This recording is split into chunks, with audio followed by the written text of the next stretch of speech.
श्री रामचंद्र जी के इस पावन चरित्र को सुनते हैं, उनके हृदय में वैराग्य, ज्ञान, प्रेम जो चाहेंगे वो प्राप्त हो जाएगा। जो मनुष्य कामना करके सुनते हैं तो जिस कामना को करेंगे वो कामना भगवान का पावन चरित्र पूर्ण कर देता है। रावण को भरोसा आ गया, मेघनाद को गले लगाया। मेघनाद ने कहा कि आप चिंता न करें, आपकी सारी सेना, सारे सुभट एक तरफ, मैं अकेला, आपकी आधी सेना मारी गई, कुछ नहीं। सुबह होने दीजिए, मैं जो कुछ कहना चाहता हूं उससे बहुत कुछ करके दिखाऊंगा, बस आप निश्चिंत हो जाइए। ये ही सवेरा हुआ, बानर भालुओं की हुंकार सुनाई दी चारों तरफ से।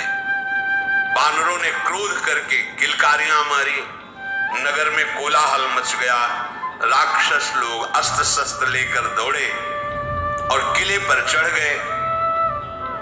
पर्वतों के करोड़ों शिखरों को लेकर, क्योंकि अनंत बंदर भालू ऐसे फेंक रहे लंका के ऊपर जैसे गोले फेंके जाते हैं, मानो वज्रपात हुआ हो।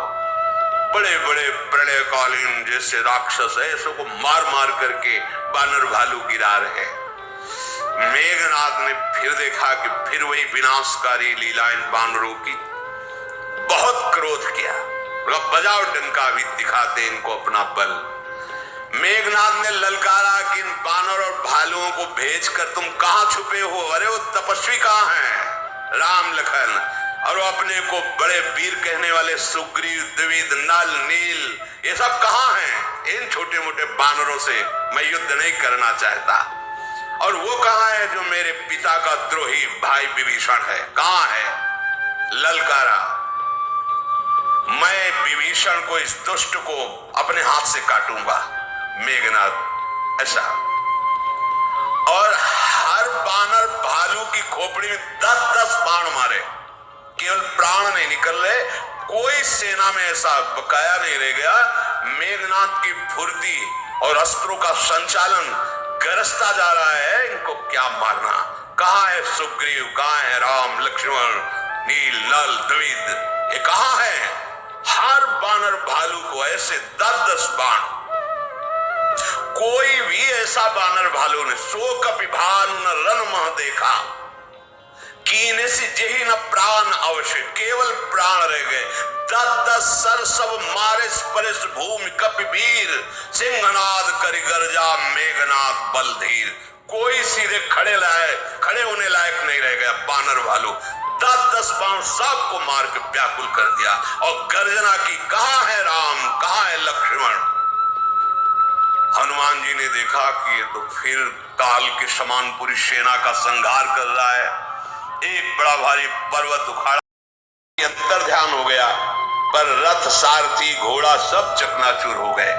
हनुमान जी ने ललकारा, सामने आ, मायावी तो छुप छुप कर युद्ध करता है, मेरे सामने आ। वो अंतर ध्यान होकर राम जी के पास पहुंचा जहां भगवान विराजमान थे और बड़ा ही कटु वचनों का प्रयोग किया। अस्त्र शस्त्र भगवान पर छोड़ रहे, भगवान खिलवाड़ में ही सारे अस्त्र शस्त्र काट देते हैं। वो सारे अस्त्र शस्त्र दिव्यास्त्रों का प्रयोग किया, भगवान केवल निवारण करते हैं अस्त्र शस्त्रों का। लज्जित हो गया, कोई अस्त्र शस्त्र ही नहीं बचा, तो वहां से माया प्रकट करने लगा अंतर ध्यान होकर के, जैसे कोई ऐसा उपाय कर रहा है जैसे कोई छोटा सा सांप का बच्चा लेकर गरुड़ को डरा रहा हो। ऐसे मायापति को, दिल की प्रकृति विलास सृष्टि ले हुई राक्षसी माया से भयभीत करना चाहता है मेघनाद। जासु प्रबल माया बस, शिव बिरंच बड़ छोट, ताई दिखावे निश्चर निज माया मति खोट। वो आग के अंगार बरसाने लगा, कभी भयंकर जल की धाराएं बरसने लगी, कहीं पिशाच पिशाचनियां प्रकट होकर मारो मारो ऐसा चिल्ला रहे हैं।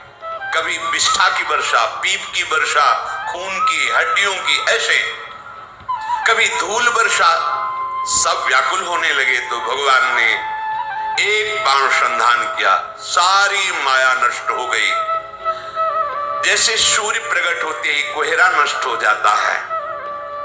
अब तो प्रबल होकर बानर भालू जो इसके बाण से घायल हुए थे, भगवान की दृष्टि पड़ते ही सब स्वस्थ हो गए। लक्ष्मण जी ने कहा प्रभु बस आज्ञा दीजिए, नहीं तो ये बहुत बलवान है मेघनाथ, जानते हैं सब बहुत बलवान है, बानर भालू इससे नहीं जीत सकते, आप हमें आज्ञा दीजिए। लाल नेत्र लखन लाल के, विशाल चौड़ी छाती, विशाल भुजाएं, गौर वर्ण, बड़े बड़े योद्धा रावण के भी अस्त्र शस्त्र लेकर मेघनाथ के साथ है। लखन लाल प्रणाम करके चले। अब तो लखन लाल चल रहे, इसलिए बानर भालुओं में और प्रबल बल।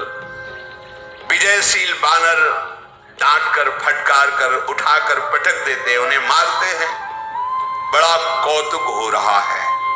खेल खेल में मेघनाथ की जितनी आसपास सुरक्षा थी सब नष्ट कर दी बानरों ने ही।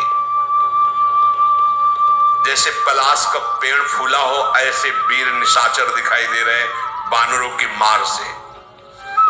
लक्ष्मण जी ने ललकारा मेघनाथ से कि बानरों पर बाण चला करके तो अपने को महाबली समझता है।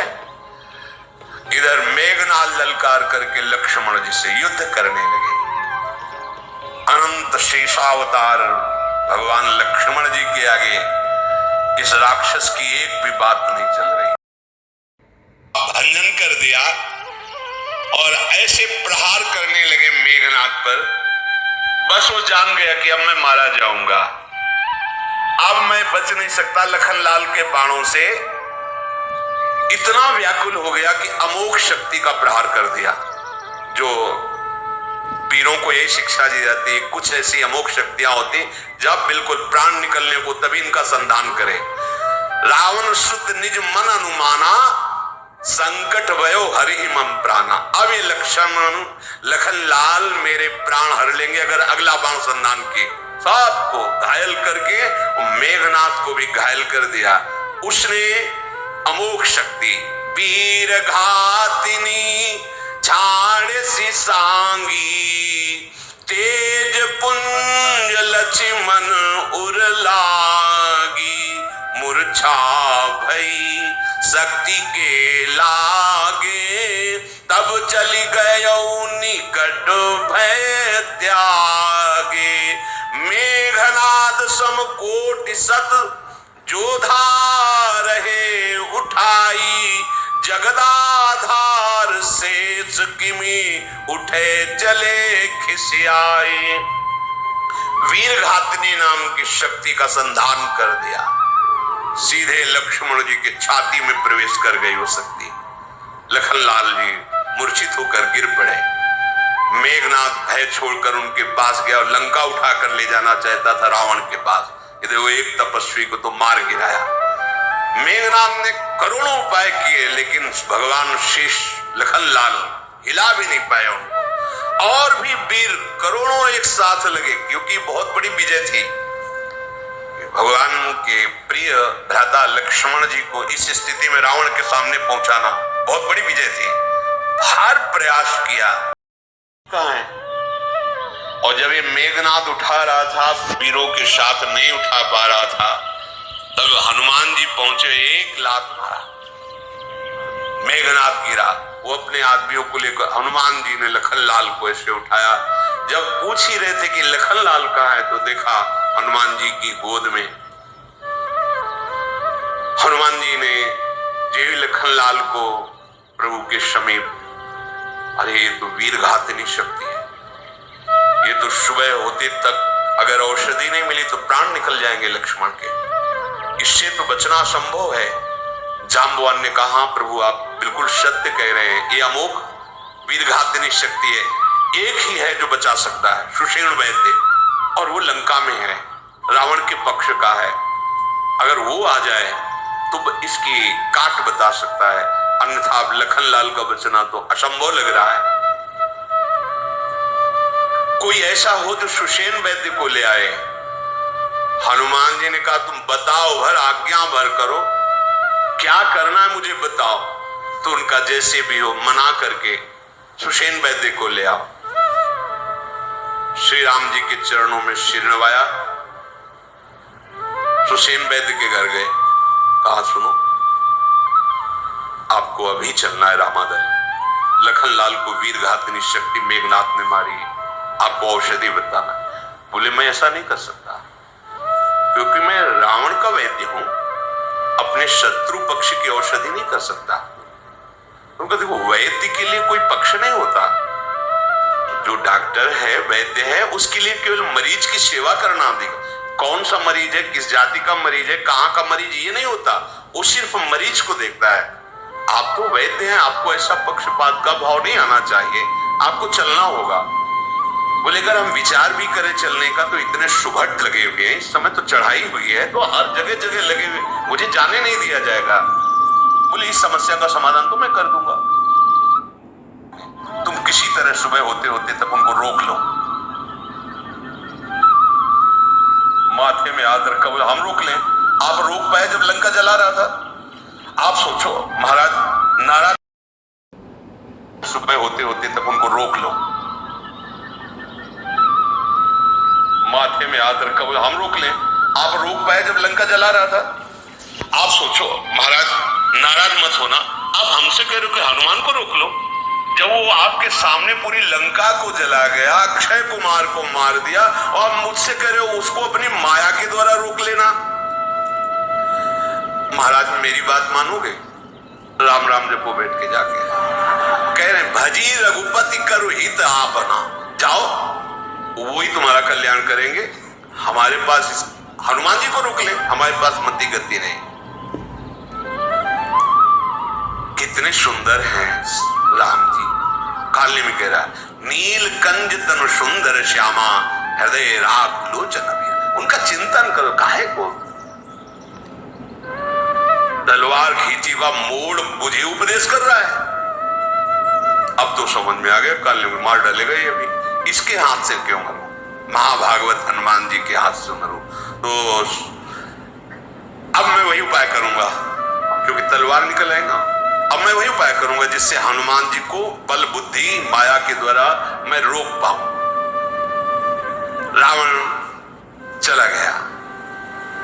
अब मार्ग में जाकर के ऐसी व्यवस्था रची, बड़ा सुंदर सरोवर, बगीचा, ऋषि की कुटी, बैठ करके ऋषि स्वरूप भगवान नाम कीर्तन करने लगा। देखो हनुमान जी त्रिकालज्ञ हैं, लेकिन नाम उच्चारण कर रहा है, इसलिए उसके ऊपर से नहीं निकले, उतरे और उसे प्रणाम किया। जान रहे कि ये नाटक कर रहा है। हनुमान जी ज्ञानी नाम अग्रगण्यम, वो इनके लिए ऐसा थोड़ी कि ज्ञानियों में शिरोमणि, पर राम राम बोल रहा है, इसलिए उतरे, प्रणाम किया। उसने कहा थोड़ा जल पीजिएगा, पर सुनो अभी तुम्हें पूरा ज्ञान नहीं है। हो सकता है भक्त को ऐसा थोड़ी कभी अनुभव होता है कि मैं बहुत ज्ञानी हूं, मैं बहुत भजनानंद। सदैव अपूर्णता का अनुभव होता है, क्योंकि प्रभु अगाध हैं, अनंत हैं। ये सरोवर, इसमें स्नान करके आओ, देखो एक मंत्र मैं तुम्हें दूंगा, तुम्हें परम ज्ञान हो जाएगा। इतने महाबली विज्ञानानंद घन संपन्न, उसकी बात माने। गए स्नान करने के लिए, मंत्र देने को मतलब दीक्षा ही तो देना है। अभी उसको ज्ञानी नाम अग्रगण्यम बुद्धिमताम वरिष्ठम, उनमें कुछ कमी नजर आ रही है। वहां जब स्नान कर ले गए, सर बैठत कपि पद गहा मकरी तब अकुलान, मारी सोधरी दिव्य तन चली गगन चढ़ जान। हनुमान जी महाराज जी ही स्नान करने के लिए गए तो एक मगरी, जो मगरमच्छ होता है, मगरी हनुमान जी के चरण को पकड़ लिया। हनुमान जी के एक घोषा प्रहार से पधारी दिव्य देह धारण करके आकाश मार्ग पे खड़ी हुई और कहा, हे हनुमान जी, मैं आपके दर्शन से पाप मुक्त हो गई। मुनि का शाप था, इसलिए मैं मगरी बनी हुई थी। ये मुनि नहीं है जो बैठा है, ये कालिनी में निशाचर है। ये केवल आपको रोकने के लिए रावण ने भेजा है, मेरे सत्य वचन मान लीजिए। और वो अंतर्धान हो गई। हनुमान जी नजदीक गए, उसने कहा स्नान कर आए, आओ बैठो, हम तुम्हें मंत्र देते हैं। बोले हमारी प्रथा पहले गुरु दक्षिणा देना, गुरु दीक्षा बाद में, पहले गुरु दक्षिणा। और हाँ दो उसे हनुमान जी की पूंछ बड़ी और लपेट करके उसे पछाड़ा। जे ही पछाड़ की तो काल नेम के रूप में प्रकट हो गया। उसकी रची हुई सारा सरोवर वृक्ष सब माया अंतर ध्यान हुई। हनुमान जी महाराज बड़ी तीव्र गति से पवन वेग से गए। अब वहां गए तो पहले ही काल नेम ने जैसी दिव्यता थी, संजीवनी जड़ी की, वैसे सब हनुमान जी को लगा कि कौन सी इसमें जड़ी है, उखाड़ के ले जा। तो हुसैन कहते ये नहीं है, फिर लौटना पड़े। हम पूरा पर्वत ही ले चलते, कह देंगे इसी में छाट लो जो तुम्हारी हो। पूरा द्रोणागिरी उखाड़ लिया ये महाबली हनुमान जी। अब द्रोणागिरी पर्वत पूरा लिए हुए और वायु वेग से उड़ रहे हैं। मार्ग में अवधधाम भी पड़ता था दूर से। अब जैसे वायुयान चलता है तो आवाज आती है ना, पवन पुत्र हनुमान जी। सैनिकों ने सुना तुरंत। भरत जी तो भगवान के ध्यान में मगन रहते थे। भरत जी से कहा कोई निशाचर पर्वत लेकर अयोध्या पर वार करना चाहता है। देखा भरत विशाल यति निश्चर मन अनुमानी, बिनु फरसायक मार्यो चाप श्रवण लगितान। तत्काल जल्दी बिना फण का, बिना नोक का बाण लेकर ऐसा संधान किया कि हनुमान जी को मूर्छित और पर्वत को वही रोक लिया। क्योंकि अगर मूर्छित होकर गिरेंगे तो पर्वत तो आ ही जाएगा ना। कितनी बाण में प्रवीणता, फण वाला बाण नहीं, बिना फण का बाण। जैसे मारीच को मारा था तो 100 योजन दूर गिरा था, मरा नहीं था। तो हनुमान जी मूर्छित होकर नीचे गिरे और पर्वत को रोक लिया। क्योंकि पर्वत आएगा तो बात तो वही हो जाएगी ना। पर्वत को वही पूरे द्रोणागिरी पर्वत को बाण ने रोक लिया और हनुमान जी महाराज नीचे गिरे। परवो मूरछी महिला गत सायक, सुमिरत राम राम रघुनायक। मूर्छा में भी हनुमान जी के मुख से निकल रहा राम राम। हनुमान जी कहाँ गए? ओहो, ये क्या अपराध बन गया? भगवान के किसी प्रिय भक्त का मेरे द्वारा अपराध? मैं हूं ही ऐसा। बहुत क्लेश भरत जी को हुआ, दौड़ पड़े और नजदीक आए। हनुमान जी को देख करके व्याकुल हो गए, हृदय से लगाया। कई उपचार किए पर मूर्छा दूर नहीं हो रही। भरत जी बड़े दुखी होकर के आंसू बह रहे हैं। विधाता मेरा ऐसा ही स्वभाव बनाया है, शुरू से कलंक पर कलंक मिलता, भगवान से विमुख होता चला जा रहा हूं। पहले माता ने ऐसा किया और अब देखो मेरे द्वारा ऐसा भयानक कार्य हो गया कि किसी भगवान के भक्त का अपराध बन गया। बहुत मन वचन से दुखी हो रहे। फिर कहा जो मोरे मन बचय रुकाया, प्रीति राम पद कमल अमाया। तो कपि हो विगत श्रम सूला, जो मुंह पर रघुपति अनुकूला। सुनत बचन उठी बैठ कपीसा, कही जय जयति कौशलाधीशा। भरत जी ने जब उपचार से हनुमान जी मूर्छा नहीं जागी तो मन वचन कर्म से यदि मुझे भगवान श्री राम के चरणों में प्रेम है तो उनके प्रताप से इनकी मूर्छा दूर हो जाए। जे ही भरत जी ने ऐसा संकल्प किया, जय श्री राम, हनुमान जी महाराज उठ करके बैठ गए। भरत जी ने हृदय से लगाया, बार बार दुलार कर रहे हनुमान जी का। कभी कभी भरत जी की चर्चा भगवान राम किया करता। आज भर नेत्र भरत जी को, भरत जी का स्पर्श प्राप्त करके मानो राम प्रेम समुद्र में अद्भुत ज्वार भाटा आ गया हो हनुमान जी के हृदय में। प्रीति समान ही रही क्योंकि भरत जी का दर्शन, भरत जी का स्पर्श। भरत जी बोले तात अब कैसे? तो उन्होंने पूरी कथा संक्षेप में सुनाई।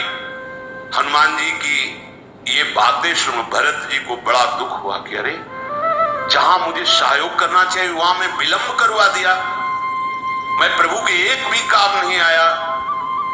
अच्छा हनुमान जी चिंता मत करो, मेरे बाण पे बैठो, मैं अभी एक पलक झपकते झपकते मैं पर्वत की आग को रामादल पहुंचा देता हूं। थोड़ा हनुमान जी के मन में विचार आया कि मैं और पर्वत सहित, नहीं नहीं नहीं, ये राम प्रताप से कुछ भी हो सकता है। पहले हनुमान जी को मन में आया, मोरे भार चली कि में बाना, ऐसा कैसे हो सकता है कि एक बाण पे मैं भी बैठूं, द्रोणागिरि भी हो, एक पलक झपकते रामादल हो। नहीं, राम प्रताप से ऐसा संभव हो सकता है।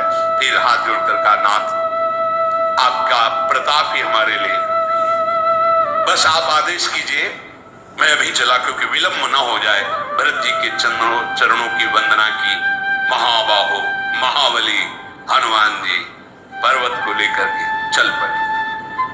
भगवान वहां विलाप कर रहे हैं, लक्ष्मण जी को हृदय से लगा करके कि भाई तुम कभी मुझे दुखी नहीं देख सकते थे, दुख की संभावना में तुम क्रोधित हो जाते थे, मेरे दुख की संभावना में भी।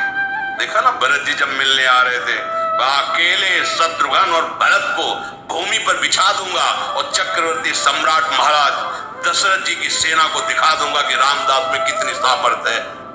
तुम जरा भी दुख की संभावना, आज मैं रो रहा हूं और तुम सुन नहीं रहे हो। आया जाल रच पूरा पर्वत ही ले चढ़ो और अपना अंजाद लो, इसमें कौन सी है। तुरंत उपाय किया, संजीवनी जड़ी को पीस करके लक्ष्मण जी के मुखारविंद में दी। वीरघातिनी शक्ति अंतर्धान हो गई, घाव भी नहीं। तुरंत लक्ष्मण जी उठ बैठे। राम ओ लक्ष्मण जी स्वस्थ सचेत, प्रभु श्री राम हृदय से लगा रहे हैं। हनुमान जी महाराज समस्त वानर समूह जय श्री राम के नारे लगा रहे हैं। हनुमान जी जैसे सुसेन जी को लाए थे वैसे ही लंका में पहुंचा दिए, घर को स्थापित कर दिया। गुप्तचरों ने बताया कि महाराज लक्ष्मण जी तो जीवित हो गए। कैसे? वो तो वीरघातिनी शक्ति थी, बच ही नहीं सकते थे। वो आपके सुसेन वैद्य ने बचा लिया, पूरा घर सहित हनुमान जी ले गए थे। ऐसा बहुत विषाद को प्राप्त हुआ कि मानो विजय मिलते मिलते छूट गई। एक भाई पधार जाता तो दूसरे पर तो हम भारी पड़ी जाते। बहुत विषाद। जब विकल देखा तो मेघनाथ ने कहा कि पिताजी आज तक हमने आपको बताया नहीं, हमें एक देवी की सिद्धि है और वो विमान और दरकश मैं आराधना करूंगा, वो मुझे मिल जाएगा। वो मैं रथ पा गया तो विश्व पर मैं विजय प्राप्त करने की सामर्थ्य रखता हूं। अब दीन तो हाँकूंगा नहीं। अब कल आप देखिएगा मैं क्या करूंगा, आप रोना बंद कीजिए। प्रातः काल हुआ, दोनों ओर के योद्धा जय जयकार अपने अपने स्वामी की करते हुए युद्ध के लिए। पहले तो मेघनाथ ने माया में रथ पर सवार होकर के आकाश में आया, गर्जा शक्ति शूल तलवार कृपाणास्त्र शस्त्र सब बरसा रहा है। बानर पर्वत ले रहे, वृक्ष ले रहे, पर उनको दिखाई दे कि कहा है कौन बरसा रहा है। वो माया में रथ पे सवार दिखाई नहीं दे रहा। ऐसे बाणों से बींध देता कि जिससे पिंजड़े में पक्षी को बंद कर दे, ऐसे करोड़ करोड़ बानर भालुओं को अपने बाणों से कैद कर देता और घुमाया और घुमा के पृथ्वी पर पटक दिया और कहा, देख मैं बूढ़ा हूं फिर भी इतना बल है, तेरे जैसे महाबली को मिटाने के लिए अभी राम कृपा से हमारी भुजाओं में सामर्थ्य है। खूब मारा, मूर्छित होने पर भी मारा, पर वो मरा नहीं, क्योंकि किसी और के हाथ मर ही नहीं सकता। वो शेषावतार भगवान लक्ष्मण जी के हाथ ही जाए। वर प्रसाद सो मरे न मारा। जब देखा हर तरह मार कर मर ही नहीं रहा, तब गई पद लंका पर डाला, उठाया घुमाया फेंका, रावण के सामने गिरा जाके। इधर देवर्षि नारद जी गरुड़ जी भगवान के पास गए और कहा, तुरंत चलो, प्रतिपल महान कष्ट देने वाला नागपाश भगवान को बांधे हुए है। पक्षीराज गरुड़ जी के पंखों से सामवेद का स्तवन होता रहता है। सामवेद की स्तुति पंखों से निकलती रहती है। गरुड़ जी महाराज वहां आए और जब प्रभु को देखा कि ऐसे कष्ट में नागपाश से, तो प्रश्न उठ गया, क्या ये वही हरि है जो मेरी पीठ पर विराजमान होते हैं? अगर वही है तो इस तरह बंधन, अगर वही नहीं है तो बड़े बड़े महापुरुषों ने, ब्रह्मादि ने स्तवन करके इनको अवतार बताया कि यही प्रभु। मन में प्रयास किया, गरुड़ जी के प्रयास से सब सर्पों को गरुड़ जी खा गए जो नागपाश बंधा हुआ था। प्रभु आनंदित होकर बैठे। गरुड़ जी के मन में ये बस बनाता रहे प्रभु से, ये न सोचे कि अब हमें कोई संशय नहीं हो सकता, बस प्रभु से मनाता रहे कि हरि गुरु पे कभी संशय न हो। ये बहुत विचित्र भगवान की लीला है। गरुड़ महाज्ञानी गुण राशि। अरे यहाँ भगवान का ध्यान करना होता है, वहां भगवान श्री चरण पधराते हुए विराजमान होते हैं। गरुड़ जी के हृदय में जलन पैदा हो गई। अगर हम नागपाश से मुक्त न करते तो प्रभु को प्रतिपल कष्ट। ये वही प्रभु है, सच्ची में वही प्रभु। असंशय मन भयो, बस मुक्त हुए प्रभु। नागपाश से फंस गए गरुड़ जी संशय पास में। अब तो पूरी वानर सेना प्रभु को जब नागपाश से मुक्त देखा आनंदित हो गई। पर्वत वृक्ष पत्थर नख यही उनके अस्त्र शस्त्र है, भाग पड़े लंका की तरफ। जब मूर्छा छूटी मेघनाथ की तो देखा अपने पिता की गोद में सर। बड़ा शर्म लगी उसको कि हमने कहा था कल हम दिखाएंगे और ये क्या हुआ, या तो मूर्छित इनकी गोद में पड़े हैं। उनका पिताजी ये तो जो हम कल कह रहे थे वो इसके लिए नहीं कह रहे थे, अजय रथ अब मिलेगा, अब मैं देवी की जाकर के यज्ञ करता हूं, हवन करता हूं, फिर कोई हमें परास्त नहीं कर सकता। और अब निश्चिंत तुरंत उठा, गुफा में प्रवेश किया। विभीषण जी की भी गुप्तचर लगे रहते, तुरंत सूचना दी कि अगर ये देवी को हवन के द्वारा अपना कार्य पूर्ण कर लिया तो अजय हो जाएगा, ऐसा रथ हो सब मिलेगा।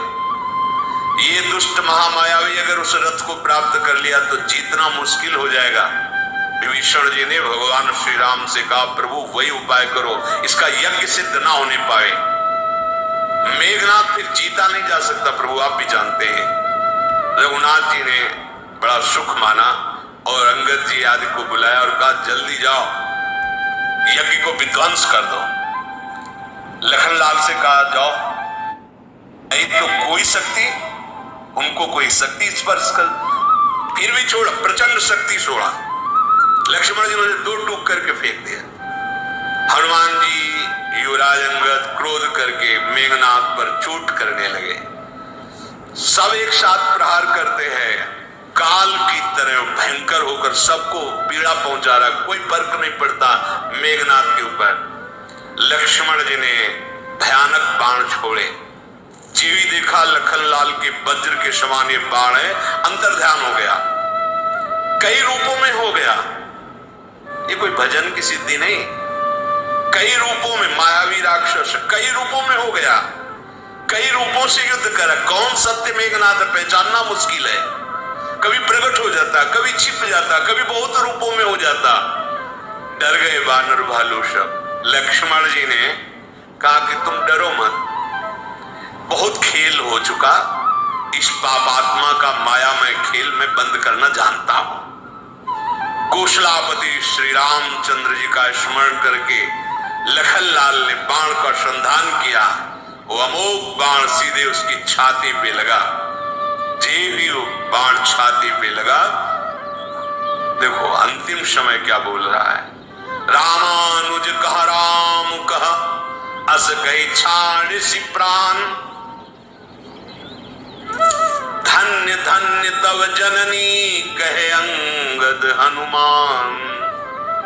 कहाँ है लक्ष्मण, कहाँ है राम, ऐसा मतलब विरोचित वैर भाव। लेकिन अंतिम समय लक्ष्मण जी का राम जी का स्मरण कर रहा। हनुमान जी ने कहा धन्य है तेरी माँ को जो अंतिम समय तो भगवान का स्मरण करते हुए जा। ये बहुत मंगलमयी बात है। इसीलिए हमारे प्रभु से कैसे भी भाव जोड़ दे परम मंगल हो जाता है। वैर भाव में होता है कि हृदय में द्रवण क्रिया नहीं होती, सरसता नहीं होती, पर ऐसा वैर, निष्ठा है वैर की, तभी भक्ति सर्वश्रेष्ठ है। प्राप्त तो भगवान को बहुत अन्य भावों से भी किया गया है, पर भक्ति में जो सरसता है, प्रियता है, वो श्री शुकाचार्य जी ने काम से, बैर से, भय से, स्नेह से, रिश्तेदारी, नातेदारी, किसी भी भाव से प्रभु से अपना संबंध जोड़ ले तो वृत्तियां सच्चिदानंद ब्रह्म श्री कृष्ण से जुड़ती, इसलिए परम धाम को प्राप्त होता है। परम धाम को प्राप्त हुआ, बड़ी मंगलमयी बात, लेकिन प्रेम तो नहीं आया हृदय में, जो भक्ति का सुख है वो तो नहीं मिला ना। इसीलिए भक्ति निष्ठा, सबसे बड़ी भक्ति निष्ठा। हनुमान जी कह रहे धन्य तेरी माता को, धन्य है मैंने वैर अपने बल से बढ़ाया है, किसी और से नहीं। और देखो ये संसार नाशवान है, उपदेश कर रहा है। तब दशकंठ विविधि विधि समुझाई सब नारी, नश्वर रूप जगत सब देखो हृदय विचार। ये सब नाशवान संसार, बिल्कुल ये रोना धोना बंद करो, यहाँ आना जाना है तो भजन करे, बैर काहे को कर रहा है। तो बोले तीनई ज्ञान उपदेशा रावण, आपुन मंद कथा शुभ पावन, पर उपदेश कुशल बहुत तेरे, जे आचरे ते नर न घनेरे। ऐसे बहुत लोग पाए जाते हैं जो दूसरों को उपदेश देने में बड़े प्रवीण होते हैं, पर अपने आचरण में अपने ही उपदेश नहीं उतार पाते। बोले उनमें से रावण है, उपदेश कर रहा है संसार नाशवान है, किसी के मरने पर क्यों रोना चाहिए, क्योंकि सबको जाना ही है। तो तेरे को क्या ये बात समझ में नहीं आई थी कि तेरे को भी जाना है? ऐसा वैर कर रहा है, पूरे जगत को रुलाया, इसीलिए उसका नाम रावण पड़ा। रात बीत गई, सब विषाद से युक्त है, प्रातः काल स्वयं रावण युद्ध के लिए जाएगा। शेष चर्चा आगे। श्री राधा वल्लभ लाल